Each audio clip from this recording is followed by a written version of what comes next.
দুর্নীতি মামলায় কেন্দ্র তদন্তকারীদের স্ক্যানারে এবার তৃণমূল বিধায়ক মদন মিত্রের গোটা পরিবার, তার স্ত্রী এবং 2 ছেলেকে তলব করল ইডি। আগামী সপ্তাহে 3 জনকে হাজিরা দিতে হবে ইডি দফতরে। যদিও এ ব্যাপারে এখনো পর্যন্ত মদন মিত্র বা তার পরিবারের কারোর তরফ থেকে কোনো প্রতিক্রিয়া পাওয়া যায়নি।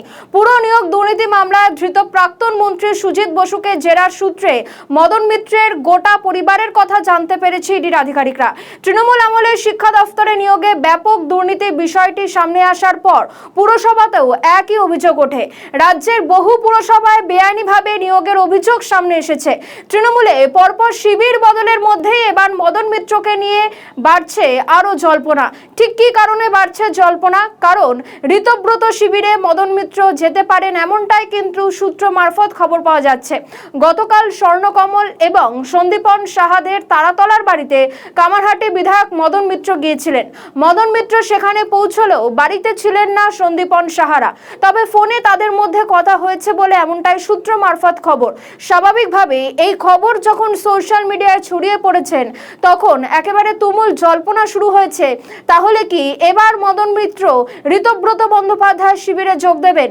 যখন পুরো নিয়োগ দুর্নীতি মামলায় একে একে মদন মিত্রকে যেরকম প্রথমে ডাকা হয়েছিল, এবার মদন মিত্রের স্ত্রী এবং ছেলেকে ডাকা হয়েছে এবং স্বাভাবিকভাবেই মদন মিত্র তিনি এখন বর্তমানে চাপে রয়েছেন। কোথাও গিয়ে তৃণমূলের বিধায়কদের মধ্যে একটা ধারণা তৈরি হয়েছে যে ঋতব্রত বন্দ্যোপাধ্যায় শিবিরে গেলে তারা হয়তো বেঁচে যাবেন। আমরা দেখলাম এতদিন পর্যন্ত ভোটের রেজাল্ট বেরিয়েছে, প্রায় 2 মাস অতিক্রান্ত হয়ে গিয়েছে, বিজেপি ক্ষমতায় এসেছে, সেটাও 2 মাস হয়ে গিয়েছে।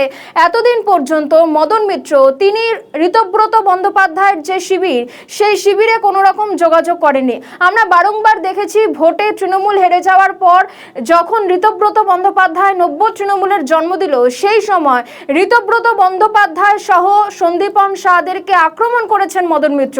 আর সেই জায়গায় গতকাল একেবারে মদন মিত্র তিনি স্বর্ণকমল সাহা পাশাপাশি সন্দীপন সাহা তারাতলার বাড়িতে পৌঁছে গেলেন, কিন্তু সেখানে তাদেরকে দেখতে না পেয়ে ফোনে কথা বলেছেন তিনি।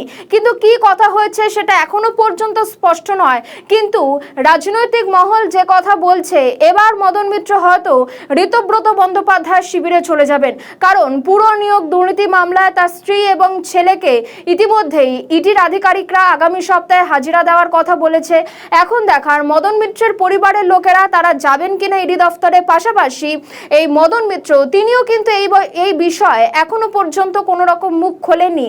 এখন দেখার আগামী দিনে মদন মিত্র তিনি ঠিক কোন শিবিরে থাকেন, মমতা বন্দ্যোপাধ্যায়ের শিবিরে নাকি ঋতব্রত বন্দ্যোপাধ্যায়ের শিবিরে। পাশাপাশি আরও একটি গুরুত্বপূর্ণ বিষয় তৃণমূল বিধায়কদের জন্য, তারা হয়তো বুঝতে পেরেছেন যে এবার আর মমতা বন্দ্যোপাধ্যায় তাদেরকে বাঁচাতে পারবেন না, সেই কারণে প্রত্যেকে ঋতব্রত বন্দ্যোপাধ্যায় শিবিরে চলে যাচ্ছেন এবং ঋতব্রত বন্দ্যোপাধ্যায় শিবিরের সঙ্গে যোগাযোগ করছেন।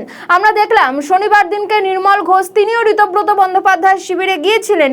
তিনি বলেছিলেন সংবাদ মাধ্যমের সামনে যে আমি শুধু দেখা করতে এসেছি, কিন্তু তার পরবর্তীতে রবিবার দিনকে ঋতব্রত বন্দ্যোপাধ্যায় সাংবাদিক সম্মেলনে একেবারে স্পষ্টত জানিয়ে দিলেন নির্মল ঘোষের সঙ্গে কোনো রকম কোনো যোগাযোগ করা হয়নি।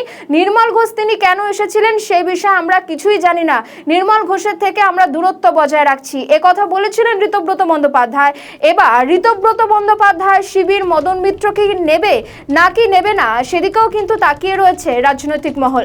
কি হবে এই মদন মিত্র, কালারফুল মদন মিত্র তিনি কোন শিবিরে থাকছেন আগামী দিনে, অবশ্যই আমাদের নজর থাকবে।